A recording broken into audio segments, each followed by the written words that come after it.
Actually, page, I think, like 48 of Elizabeth Berkley's fine book, Ask Elizabeth, is somebody writing her a note saying, I have a muffin top in my jeans and I don't like the way that I look. That's the exact quote. How did you... Because you are a good student. I am a good student. You get an A. Thank you very much. We know Elizabeth from Saved by the Bell and a ton of other things, screen work, stage work as well. And what we were talking about, and then we'll talk about the context of it in a second, is how neat it is to have something tangible in your hand. The book is called Ask Elizabeth. And here's the thing, even though it's a book now, you've been doing this online for a while.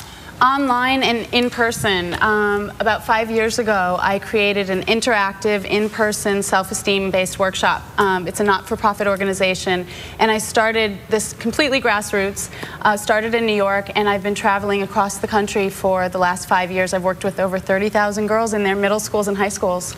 And what prompted you to do all that? First of all, it's something I wished I had had.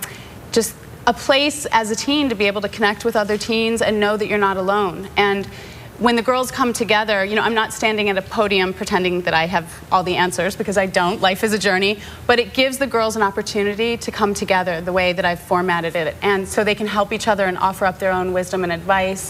And then in the book, we've now translated that kind of dialogue onto the pages, where it's their most asked questions, and then I share my wisdom and advice, and then we have girls, and then a dream team of female experts. Let me ask you, from the time when you were a teen to what the girls are dealing with now, what is the difference in the predominant issue that they're dealing with? You know, it's funny, you know, we've been there, right? So, and no girl goes unscathed, Absolutely. No guy goes unscathed. It's life. But the truth is, a lot of the issues are the same. I was blown away that not only are a lot of the issues the same, but also no matter where you go in the country, no matter what socioeconomic background, what region, the girls, it's a collective kind of human experience. But yeah, I was going to say, there's a couple things in one of them. You know, some are very heavy and some are lighter. Yeah. How can I get a boy to notice I'm alive? Right, right.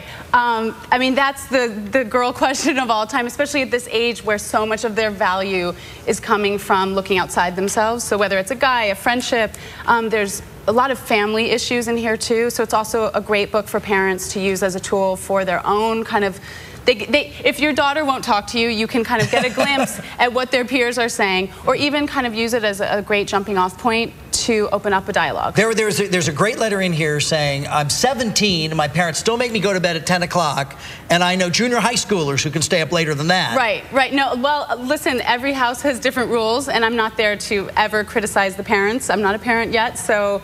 But we talk about and kind of negotiate and share knowledge. Maybe a girl can offer up what has worked for her, and that's what they do, and that's what's across the pages in a kind of group diary style.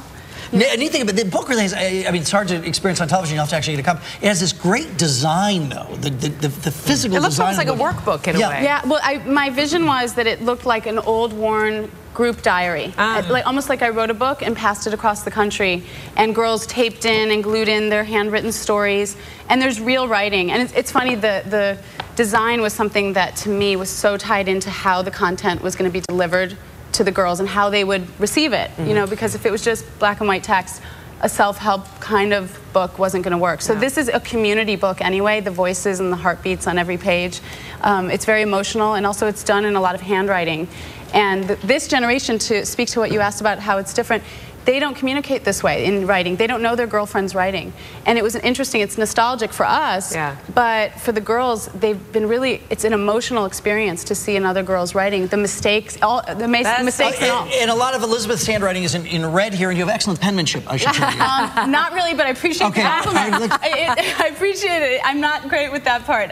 But the artistic part, luckily, I have an artist husband who's fabulous, and he helped with the collaboration in a big way, and had Case Design. We had this great company. How cool. Ask Elizabeth is in stores now. You can meet Elizabeth Berkley this weekend, Saturday, March 26th, Barnes & Noble at the Grove at 2 p.m.